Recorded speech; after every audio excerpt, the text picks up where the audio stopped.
हम लेते रहेंगे आजादी, ये हक हमारी आजादी, हम कुछ भी कर ले आजादी, हम लेते रहेंगे आजादी, ये हक हमारी आजादी, हम लेते रहेंगे आजादी, सामंतवाद से आजादी, पूंजीवाद से आजादी, जातिवाद से आजादी, गोरक्षा से आजादी, निकलो बाहर मकानों से, निकलो बाहर मकानों से, जंग लड़ो बेईमानों से, ये आजादी झूठी है, झूठी है, लड़ेंगे,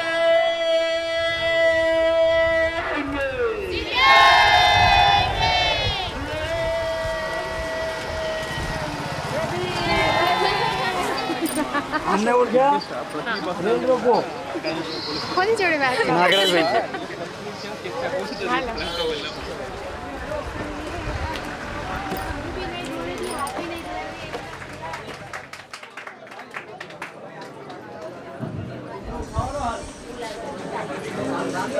એક મિનિટ પહેલા હું સાલ ઓઢીશ પણ આ તમે બેનોના ઘૂંટા છોડાવો.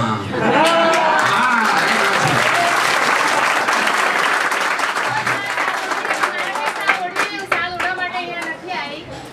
હું જે અહીંયા છું એ રીતે અમારી બેનો પણ મારા ભાઈઓના શું એમાં કોઈને વાંધો છે કે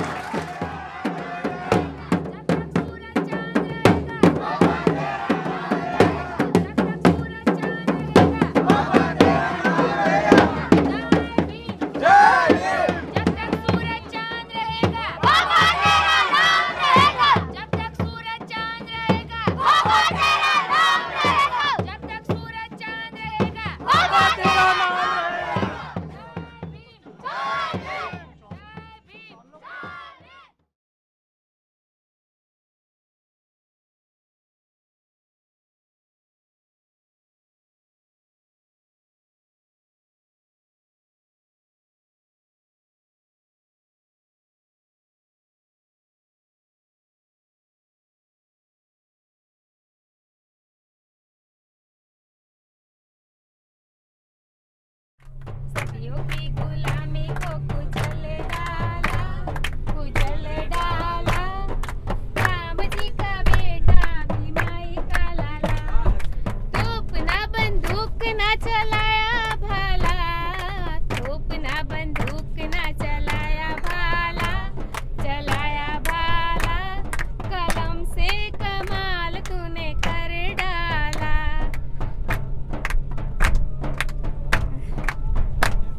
आप मेरा गाना क्यों रिकॉर्ड कर रहे हो? मैं गाने वाली थोड़ी. आपको कुछ नहीं कर सकती, ठीक बोला है गुजरात के साथियों ने, तुम पकड़ो हमको हमारी जमीन दे दो. સાથીઓ આપણો કાર્યક્રમ છે જો એમાં સાથને સરકાર નહીં આપીએ શાંતિ નહીં જાળવીએ તો કાર્યક્રમને વિખેરાતા વાર લાગશે નહીં. આપણે એના માટે ભેગા થયા છીએ. જય ભીમ સાથીઓ. હું મહેરિયા લક્ષ્મીબેન. અમે અમારી જમીન માટે અત્યાર સુધી जी इस राष्ट्रीय दायित्व अधिकार मंच से जुड़ी तब से लेके आज तक पहले मुझे इस संगठन के बारे में, बाबा साहब के बारे में, हमारे हक के बारे में कुछ पता नहीं था. आज तक यही मेरे में भी नेगेटिव पॉइंट था कि मैं नहीं कर सकती. आज थोड़ा थोड़ा कर रही हूँ, अभी थोड़ी थोड़ी पॉजिटिविटी आ रही है, लेकिन मैं सोचती हूँ कि मैं कॉन्फिडेंट बना के रखूँगी अपने आप पे और मैं सब कुछ कर सकती हूँ, ऐसा मैं सोच रही हूँ.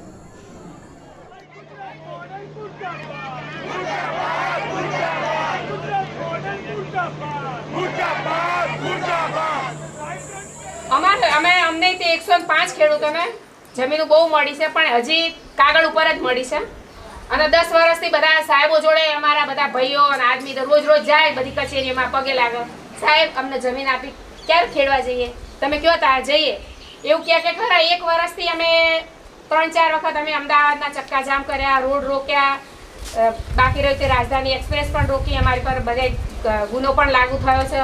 અમે રોજ હવે અત્યારે દરરોજ એમની હાજરી ભરાવા જઈએ કે આ અમે નવીન કામ કર્યું તે હાજરી ભરાવા તૈયાર જ છીએ એટલે હાજરી ભરાઈએ છીએ પણ હજી અમને જમીન મળી નથી. પણ હવે આ યાત્રા પૂરી થાય એટલે અમે જીવીએ મરીએ પણ એ જમીન ઉપર ખેડવા જઈશું.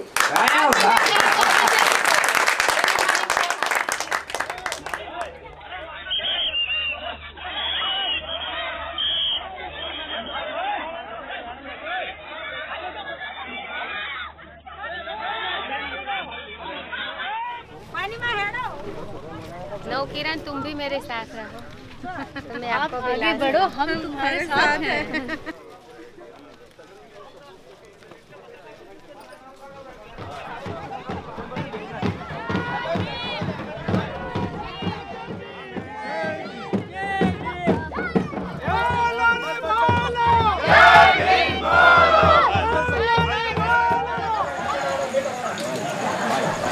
મને આ લોકોના જેમ બોલતા તો વધારે ફાવતું નથી, પણ તોય બે શબ્દો મારી રીતે હું કહું. પહેલાં તો અહીંયા ઉપસ્થિત જિગ્નેશભાઈને હું બહુ એમની આભારી છું કે તે મારા સાગરોસાનામાં એમના પગલાં પડ્યા.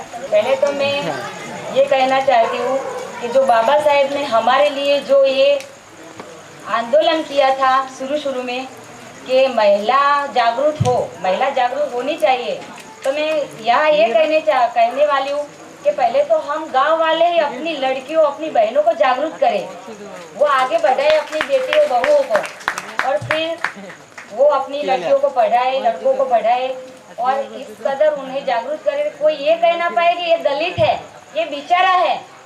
हम बेचारे नहीं है, हमें भी अपने आप पर कॉन्फिडेंस होने चाहिए.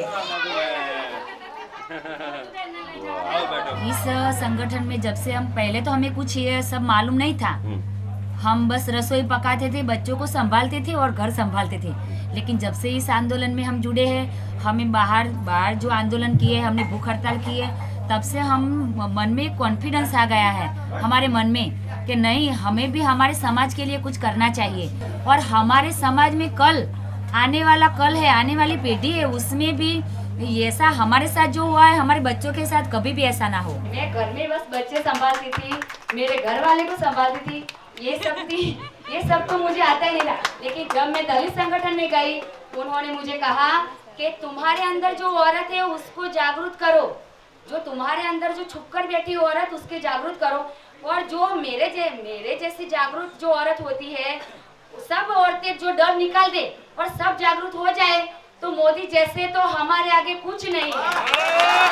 जो ज़मीन पर कब्जा किया हुआ था इन्होंने, उसको छुड़वाने के लिए आप लोगों ने कैसे संघर्ष किया, क्या हुआ था, कौन से साल से, इसके बारे में थोड़ा सा बताएं. हम कंटिन्यू 6 महीने से हम ये ज़मीन हमारी वापस लेना चाहते हैं, लेकिन हमें पता तब चला जब इन लोगों ने वहाँ पर प्लॉटिंग कर दी, और प्लॉटिंग में उन्होंने 3-4 लाख रुपया ले लिए उन्होंने. तो फिर हमारे यहाँ तो सब बेचारे मजदूरी वर्ग के हैं, यहाँ तो सब काम करते हैं, मेहनत मजदूरी करते हैं और फिर उनका गुजारा करते हैं. हमारे पास तो 30,000 तो क्या 30 रुपये भी हम उनको नहीं दे सकते. हम हमारे हक की जमीन है तो हम उन्हें पैसा क्यों दे. फिर हमने उनसे बात कही, हमने यहाँ जाकर तलाटी बहन से बात की, हमने कहा कि ये बात आप हमारी ज़मीन हमारे हक की वो हमें लौटा दो. फिर उन्होंने ये कहा कि वो तो आपको नहीं मिलेगी, वहाँ पर आप कौन सा काम कर रहे हैं, वो तो आपके पुराने बाप दादा थे वो करते थे, आप तो कोई करते नहीं हो, इसलिए वो तो ज़मीन हमने दे दी है. दलित संगठन जो है हमारा, उनका सहारा लेकर फिर हम वहाँ गए और हमने वहाँ पर भूख हड़ताल की. जो गर्मी पड़ रही थी ना, वो गर्मी में देखकर वो कलेक्टर नीचे आया, उन्होंने छोटे छोटे बच्चों को देखा कि बेचारी महिलाएं, छोटे छोटे बच्चे किस तरह बैठे हुए. फिर उन्होंने हमें आकर कहा कि भाई साहब, जो भी आपको तकलीफ है हम सॉल्व करेंगे, लेकिन आप इस माताओं बच्चों को लेकर घर जाइए. फिर हमारे भाइयों ने कहा कि नहीं, तुम 3 महीनों से हमें यही कह रहे हो, तुम हमें लिख कर दो कि ये ज़मीन तुम्हें वापस देंगे, फिर ही हम जाएंगे. फिर उसने लिख कर स्टेटमेंट दिया कि हाँ, हम आपको आपकी ज़मीन लौटा देंगे. फिर यहाँ पर आकर उन्होंने उस ज़मीन पर वो बोर्ड लगाया है, मेरे व्हाट्सएप पर है, उन्होंने कि ये ज़मीन किसी को लेनी नहीं चाहिए, ये इनके हक की है, जो ये ज़मीन लेगा उन पर कानूनी कार्यवाही होगी.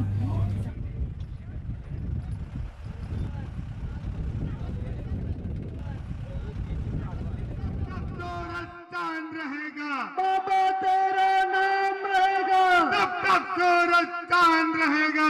बाबा तेरा नाम रहेगा. जिग्नेश भाई तुम आगे बढ़ो, हम तुम गांव में बैठा दे, बाहर नहीं भेजते. बाहर नहीं भेजते. हाँ, तो बड़ी लड़की को बाहर नहीं भेजना चाहिए. क्यों नहीं भेजना चाहिए? ऐसा जमीन है कि बाहर लड़की को नहीं मोकलते. हमारे गाँव में है ना अलग नियम. अलग नियम है? कैसा नियम है? कैसा नियम बना है जरा हमें भी बताओ। पता हमको क्या तो अभी तो तू बता रहा था, तो लड़कियों को कैसे पता होगा? आप सब कितने तक पढ़े हो? 12वीं कक्षा तक पढ़ते, बाहर नहीं मोकलते। सभी 12 तक पढ़ चुके हो? किसी ने कॉलेज नहीं किया? ये नानी पढ़ती है 9वीं कक्षा में। अभी हमारे चालू में 5 पढ़े, ऐसे बढ़ते हैं 8, 5, 7 इतने ही पढ़ते हो, फिर बाहर नहीं भेजते। आप सब लोगों को अपने माता पिता से बात करनी चाहिए कि मैं पढ़ना चाहती हूँ, मेरा हक है, मैं पढ़ूंगी, मेरी तरफ से आपको कोई भी दिक्कत नहीं होनी चाहिए। लेकिन वो सुनना नहीं मैं किसी के साथ भाग नहीं जाने वाली हूँ, ऐसी स्पष्ट भाषा में उनको बोल देना चाहिए। अगर मैं स्टेज पे से बोलूँगी कि सभी लड़कियाँ पढ़ना चाहती हैं लेकिन उनके माता पिता नहीं भेज रहे, तो आप लोगों को मुझे हाँ ना बोलना पड़ेगा। फिर वहाँ जाके आप डर के मारे नहीं हमने नहीं बोला था, ऐसा नहीं चलेगा। आप सबकी पढ़ाई की व्यवस्था है, जहाँ तक पढ़ना चाहती हो हमारे लिए पढ़ाई फ्री है। आप एक कदम बढ़ाओगे तो आपके साथ और 100 कदम जुड़ जाएंगे, लेकिन आपको निकलना पड़ेगा। બધાને પહેલાં તો વેલકમ। હું આ ગામની જ છું, ડાવસ ગામની। હું એક દલિત પરિવારની જ છું। હું અત્યારે 11મા ધોરણમાં ભણું છું। આવતી સાલ હું 12મામાં આવીશ। પછી 12મા પછી હું ડીસા જવા માગું છું કોલેજ કરવા, પણ મારા માતા પિતા એ ઈચ્છતા નથી કે મારી દીકરીને હું આગળ ભણાવું, આગળ ભણાવીને મારું નામ રોશન કરે। મારા માતા પિતા ખૂબ જ ગરીબ પરિવારના છે ને મને એટલું ભણાવ્યા છે એટલે એમને થેન્ક યુ કહું છું ને। અને અમારા પરિવારમાં આવક તો ઓછી છે પણ જાવક વધારે છે, માટે હું આગળ વધીને એક સારી નાગરિક બનીશ ને આગળ ભણીને હું નોકરી લઈશ અને જેટલો મારા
ઘણાને સવાલ થતો છે કે ભાઈ આઝાદી 70 વર્ષ પહેલા મળી ગઈ હતી, તો આ કઈ આઝાદી છે? તો આ આઝાદી એ છે ડોક્ટર બાબા સાહેબ આંબેડકરે જે બંધારણમાં માનવી અધિકારો આપ્યા છે, સમાનતાના અધિકારો આપ્યા છે, બંધુતાના અધિકારો આપ્યા છે, ભાઈચારાના અધિકારો આપ્યા છે, એ અધિકારોની આઝાદી માટેની આ યાત્રા છે. કારણ કે આપણાને 35 વર્ષ થી જે સાથણીની જમીનો કે જમીન ટોચ મર્યાદામાં જે જમીનો ફાળવી હોય અને એના કબજા આજ દિન સુધી આપણા લાભાર્થી ભાઈઓ પાસે ના હોય, એ આપણા માટે એક દુઃખની બાબત છે.